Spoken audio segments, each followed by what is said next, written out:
Të nderuar shikues, jeni me Ditari në orës 9 dhe në minutat në vijim do të ndiqni. Asnjë shans të rrëzohemi, Lulzim Basha është në kohën e dur të ndërojë drejtim. Është ky reagimi i kryeministrit Rama pas protestës së opozitës së 11 majit. Dhuna ndaj saj dollapit prishi perfeksionin e sjelljes së policisë, deklaroi kryeministri.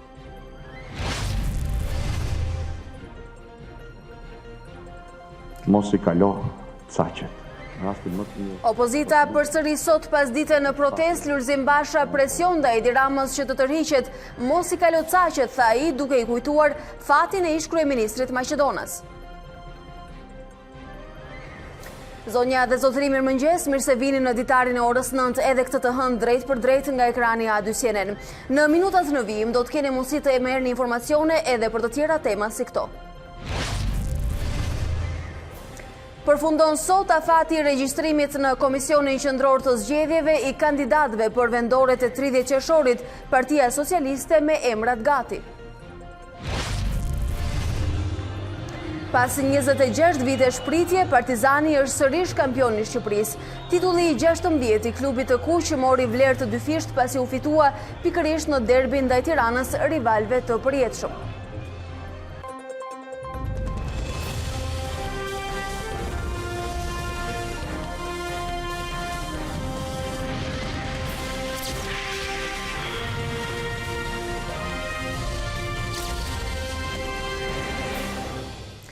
Të nderuar shikues të ekranit të A2 CNN, me zhvillimet e fundit nga politika në vend, do ta nisim edhe këtë hapësirë të parë informative për ditën e sotme.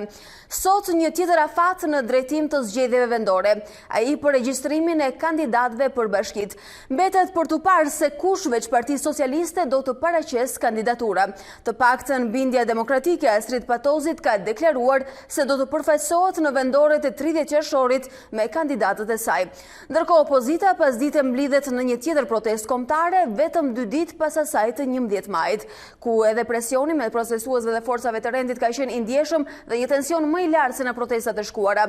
Hedhje bombave molotov nga protestuesit dhe gaz lotësjellës nga ana e policisë karakterizuan pjesën dërmuese të protestës, madje edhe gjatë fjalimit të kreut të opozitës Lulzim Basha. Presim për të parë se cili do të jetë skenari i protestës së sotme.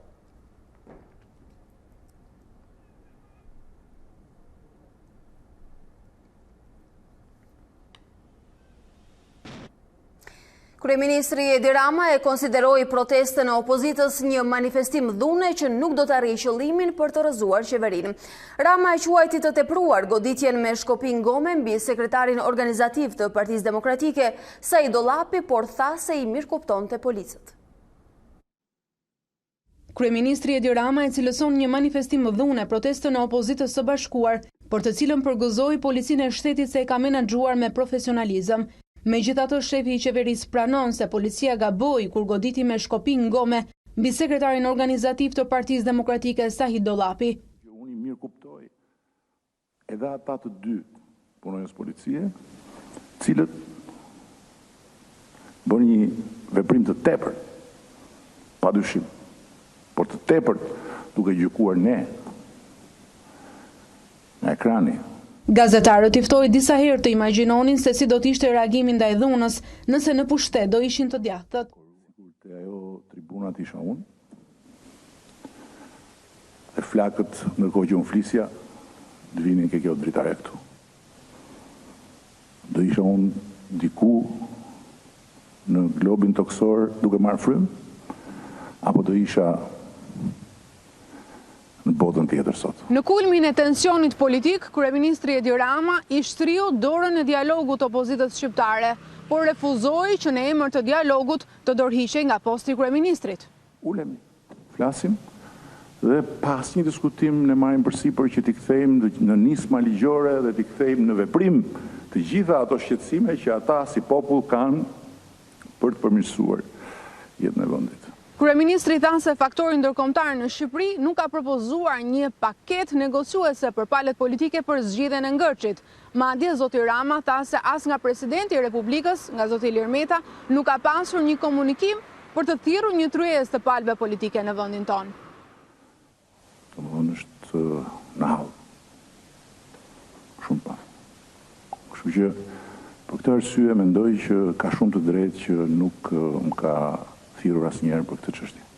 Para lajmërimeve për bllokim të procesit zgjedhor, kryeministri u përgjigj duke kujtuar dënimin penal. I ditën e zgjedhjeve do t'jeni informuar plotësisht se çfarë të ndodh nëse prek procesin zgjedhor. E ka kodi penal i Republikës së Shqipërisë. Përpara kryeministrisë, opozitarët do t'jenë sërish në protestë të hënën në orën 18:30. Shqetësimit se si do të reagojë policia nëse do të ketë përsëritje të skenareve të dhunës, kryeministri Edi Rama ju përgjigj me sigurinë se policia e shtetit do të bëjë veprimin e duhur. Por opozita do të vazhdoj protestat kundër Edi Ramës kryeministër pavarësisht mesazheve për ndëshkim nga ligji. Lulzim Basha i kërkoi Ramës të mos i kalojë caqet dhe akuzoi se qëndronte pas dhunës së policëve ndaj eksponentëve të Partisë Demokratike. Mos i kalo caqet. Mos bëj të fortin pas autoblindave dhe pas gazit lotësjellës. Harroje se do të marrësh e do të mbash pushtet me dhunë. Rastin më të mirë do të lutesh të kesh fatin e Nikola Gruevskit. Ky ishte paralajmërimi i fundit që lideri i opozitës i dërgoi kryeministrit 24 orë para se protestuesit të jenë sërish poshtë të zyrës së tij. Lulzim Basha bisedoi me gazetarët rreth 60 minuta pas konferencës për shtyp të Edi Ramës, i cili sipas tij konfirmoi se ishte ai urdhëruesi për dhunën mbi sekretarin organizativ të Partisë Demokratike. Sot është e qartë se me mirëkuptimin që tregoi për rrahjen barbare të numrit 3 të Partisë Demokratike, partisë më të madhe të opozitës, urdhëruesi i vërtet i këtij akti ka dalë para shqiptarëve. Kryeopozitari tha prej razi se nuk do të ulet në dialog për zgjidhjen e krizës pa u larguar Edi Rama si kryeministër. Duhet me çdo kusht që vendi të ketë një zgjidhje politike dhe zgjidhja që ne kemi ofruar është qeveria tranzitore dhe zgjedhje të lira e të ndershme. Dhe i ktheu përgjigjen ndërkombëtarëve që i kanë kërkuar të hyjnë në zgjedhje. Dhe kjo është arsyeja pse nuk kam pranuar këshillën e disa miqve tanë dashamirës që të hyjnë në zgjedhje edhe në këtë situatë pavarësisht problemeve, sepse sondazhet favorizojnë Partinë Demokratike dhe koalicionin tonë. Sepse në fund dihet që nuk vendos vullneti i qytetarit, por paraja dhe dhuna e kriminalit. Kryedemokrati u distancua nga dhuna që u ushtrua në protestën e opozitës ndaj përfaqësuesve të medias. Said Dollapi është lënë i lirë nga policia e Tiranës. Sekretari organizativ i Partisë Demokratike ndodhet nën kujdesin e mjekëve në Spitalin e Traumës, pasi mbeti i plagosur gjatë protestës së 11 majit. Sekretari organizativ i Partisë Demokratike Said Dollapi është lënë i lirë nga policia e Tiranës, ndërsa vion të trajtohet nga mjekët e Spitalit të Traumës. Nga spitali mësohet se pranë tij nuk ndodhen efektivët e policisë. Dollapi mbeti i plagosur në disa pjesë të trupit, pasi u godit nga efektivë të policisë përgjatë protestës kombëtare të 11 majit, organizuar nga opozita e bashkuar, në momentin kur uniformat blu po i kërkonin atij që të ishte maskën e kontragazit. Mëngjesin e kësaj të diele, kryetari i Partisë Demokratike Lulzim Basha e ka vizituar atë në ambientet e spitalit. Mjekët po e mbajnë në kontroll. Nga ana tjetër, në policinë e Tiranës vijojnë të mbahen me 10 persona. Për protestën e 11 majit, policia arrestoi 50 persona, ndërsa në total janë proceduar 84 persona, ku mes tyre dhe sekretari organizativ i Partisë Demokratike Gazmend Bardhi dhe 2 ish deputetët Flamur Noka dhe Gen Strazimiri.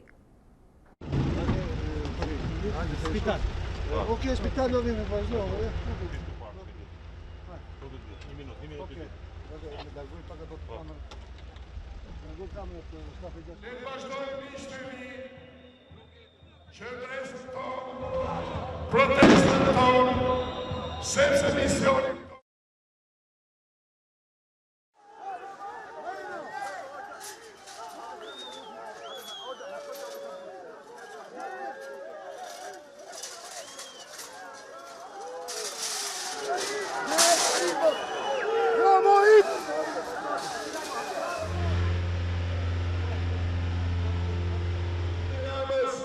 organizata së këtij krimit. Dhunën ndaj Said Dollapit, Lulzim Basha e quajti një mesazh mafios për të shkurajuar shqiptarët, por sipas tij qeveria do të marrë të hënën përgjigjen e opozitës së bashkuar. Lulzim Basha ka shpërsuar tonet duke paralajmëruar se dhuna e ushtruar një ditë më parë ndaj protestuesve dhe zyrtarëve të Partisë Demokratike do të marrë përgjigjen e merituar nga qytetarët në protestën e të hënës. Dhuna barbare ndaj qindra protestuesve, ndaj vajzave dhe grave, ndaj figurave politike, ndaj Said Dollapit që u dhunua barbarisht vetëm për dërguar mesazh junte, mesazh mafje, mesazh krimi për trembur dhe shkurajuar shqiptarët, do të marrë nesër përgjigje proporcionale nga populli i bashkuar dhe i vendosur për të çuar betejën deri në fund. Në protestën e opozitës para drejtorisë së policisë, ku kërkohej lirimi të ndaluarve nga policia, lideri i opozitës i u drejtua qeverisë dhe policisë së shtetit, duke emërtuar si një jund kriminale nga e cila Shqipëria duhet të çlirohet. Skenari i dhunës i Shërbeu, Edi Ramës, vetëm për të treguar para shqiptarëve dhe botës se i vetmi njeri interesuar për dhunë është kreu i juntës antikushtetuese, është Maduro i Ballkanit, i cili do të marrë përgjigje dhe plot nesër nga shqiptarët e bashkuar. Krye opozitari kërkoi që shqiptarët të derdhen në shesh pa dallime partijake. Shtrim dorë njëri tjetrit, pavarësisht prej bindjeve politike.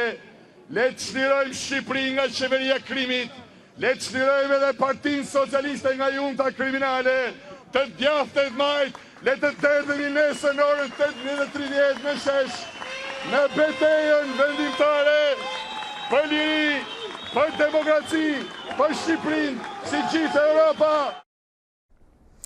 Por në një dalje publike, Ministri i Brendshëm Sandër Lesha i vlerësoi profesionalizmin e policisë gjatë protestës, megjithse pranoi gabimin e saj në ndalimin e Said Dollapit. Lesha i apeloi distancim nga dhuna, ndërsa kujtoi se sulmuesit e institucioneve janë të njëjtët e 97-s dhe 2011-s. Për ministrin e Brendshëm Sandër Leshaj, në protestën e së shtunës, policia shfaqi durim heroik, qetësi dhe profesionalizëm të panjohur më parë. Për orë të tëra, ata përballuan me qindra bomba molotov, me mira mjetet tjera piroteknike të ndaluara.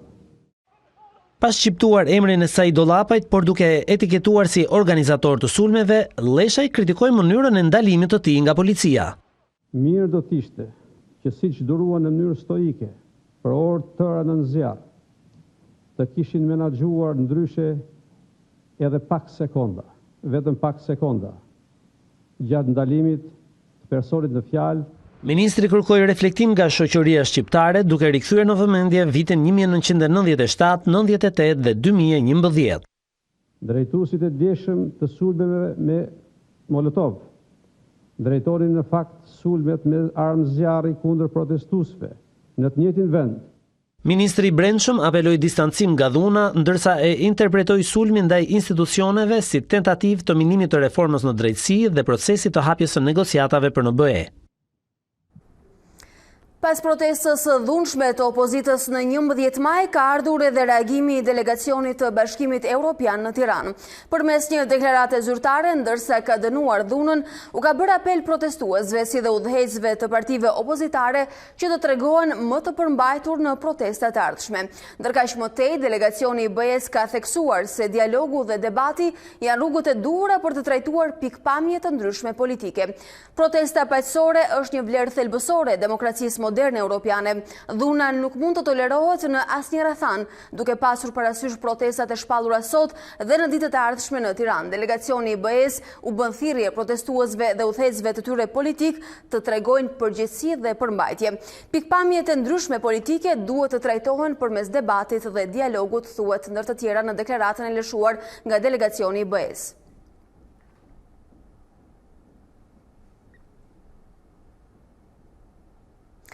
Tensionimi më tej i situatës paraselisë së Kuventit solli dhe reagimin e dytë të ambasadës amerikane. Ambasada e SHBA-s shprehet se objektivi i opozitës për të bërë demokraci në vend më të fortë shkon kundër dhunës që po ushtrohet nga protestuesit ndaj bindthirrje të ndalet. Objektivi i deklaruar i opozitës për ta bërë demokracinë e Shqipërisë më të fortë shkon kundër dhunës e cila është ushtruar nga protestuesit. Dhuna është thelbësisht jo demokratike dhe duhet të ndalojë. Drejtuesit e protestës kanë përgjegjësinë të nxjisin qetësi, ju bëjmë thirrje të gjitha palëve që të tregojnë vetëpërmbajtje, thekson ambasada amerikane në reagimin e saj.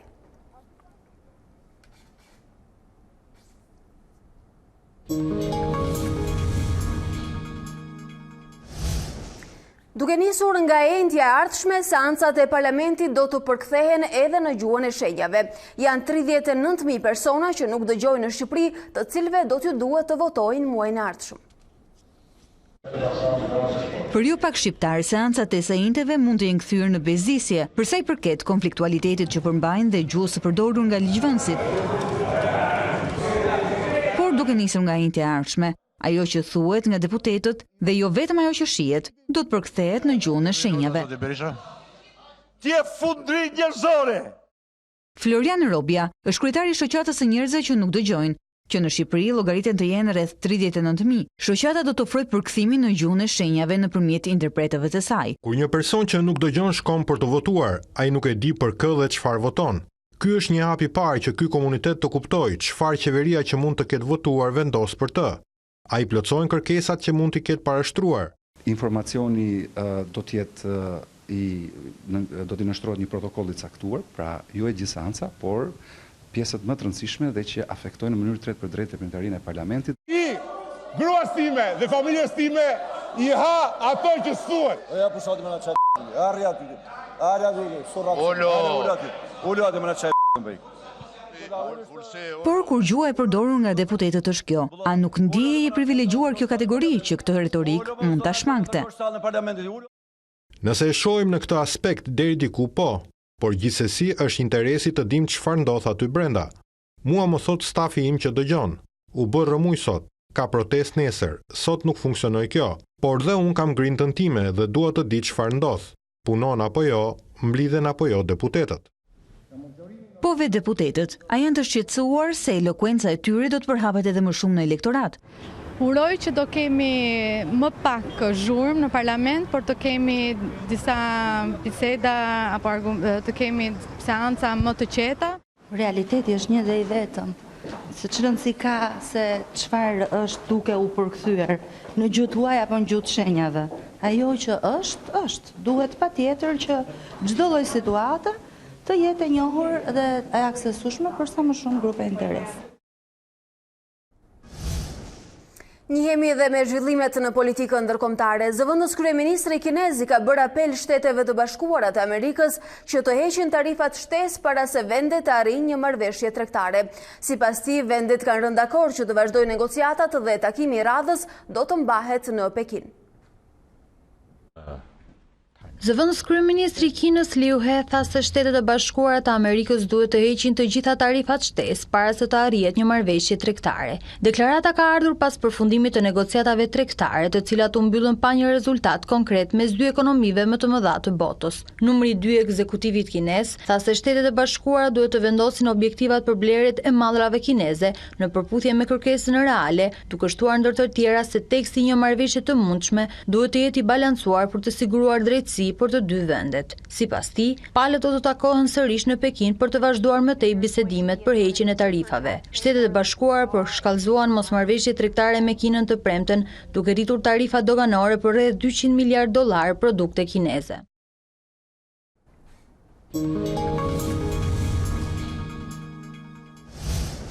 Shohim dhe zhvillimet nga sporti. Partizani ka fituar derbin ndoshta më të bukur të historisë, duke qenë se është rikthyer kampion pas 26 vitesh.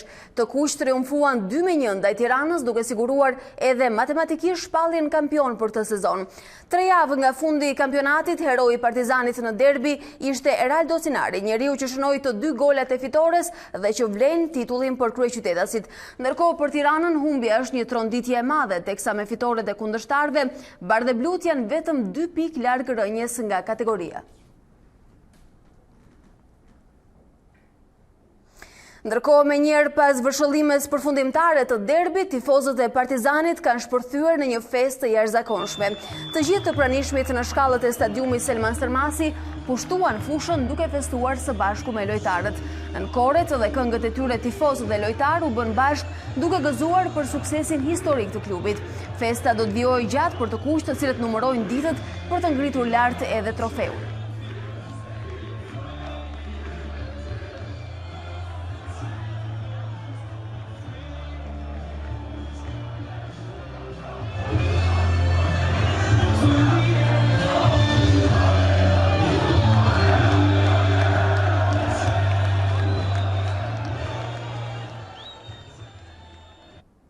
Ndërsa luftëtari fitoi me përmbysje përballë Kukësit në javën e 33, duke marrë 3 pikë shumë të rëndësishme në garën për të qëndruar në superiore.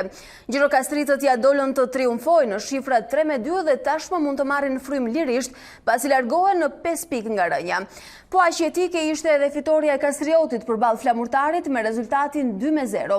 Skuadra e Bledardevollit, duke përfituar edhe nga humbja e Tiranës, afrohet në 2 pikë nga Bardheblut, me të cilët javën e ardhshme kanë përballje direkte në atë që mund të quhet ndryshe edhe finalja e mbjetesës. Fiton edhe Teuta, e cila mundi 2-1 Skënderbeu në Korçë dhe ngjitet përkohësisht në vendin e 3 të tabelës.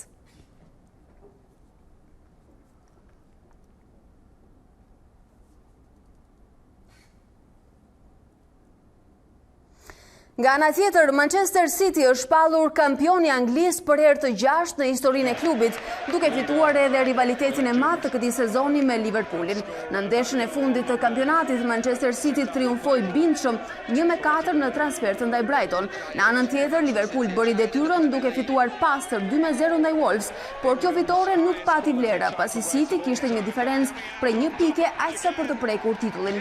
Me mbarimin e kampionatit, Chelsea dhe Tottenham janë 2 skuadrat e tjera të cilat do të përfaqësojnë Anglinë sezonin e ardhshëm në Champions League, ndërsa Cardiff, Fulham dhe Huddersfield janë 3 skuadrat të cilat bien nga kategoria këtë sezon në Angli. Another trophy for the cabinet. The past masters have finally passed Liverpool.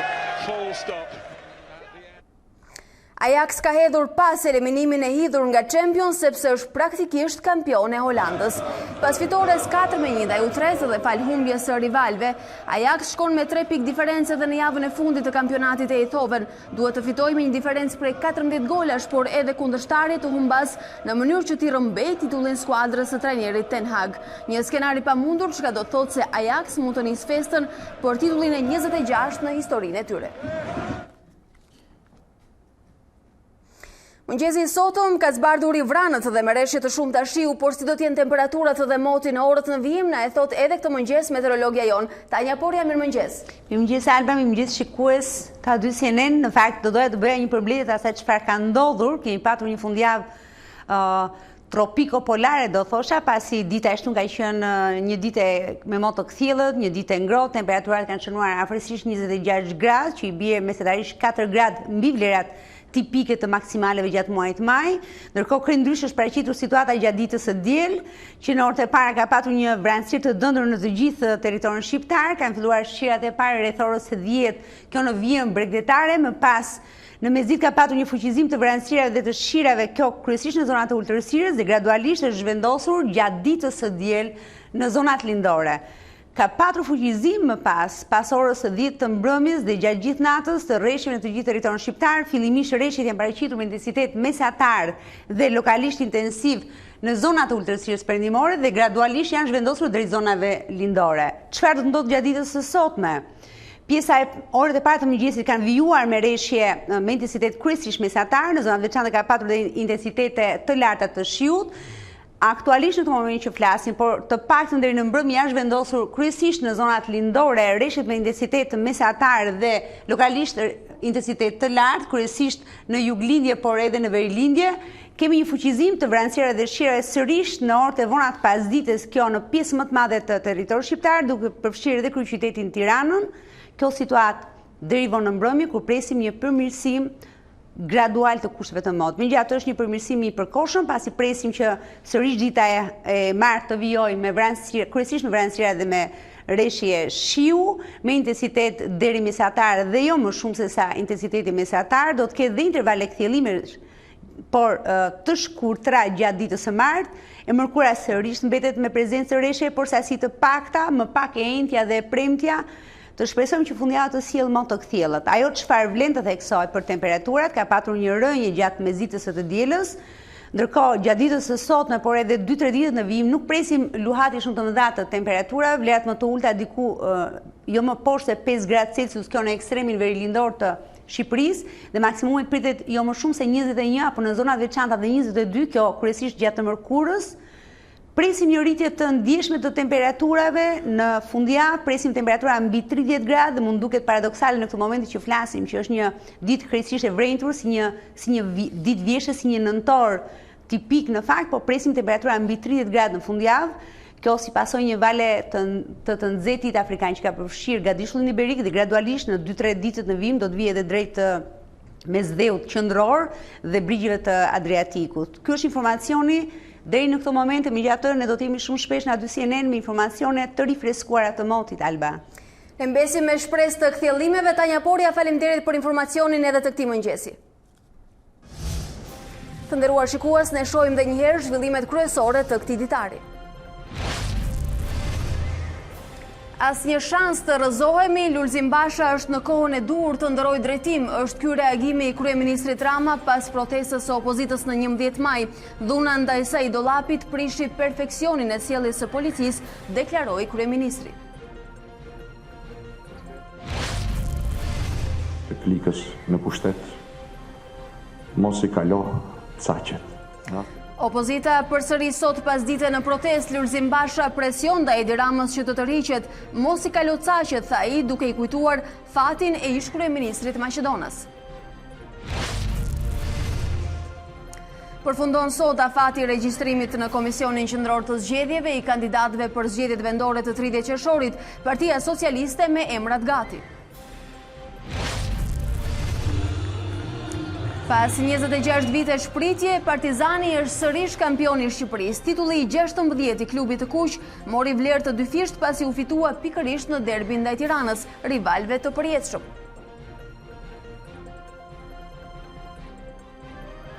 Zonja dhe zotëri, kjo ishte gjithçka e përgatitur për ditarin e orës 9 këtu në ekranin e A2-sjen. Për zhvillimet të reja të minutave dhe orëve të fundit nga vendi, rajoni, sigurisht edhe bota, ju ftoj të na ndiqni edhe në rrjetet tona sociale, në Facebook dhe Instagram dhe faqen tonë të internetit a2sjen.com. Bashkë ndajemi këtu, ju vjoni qëndroni me ne.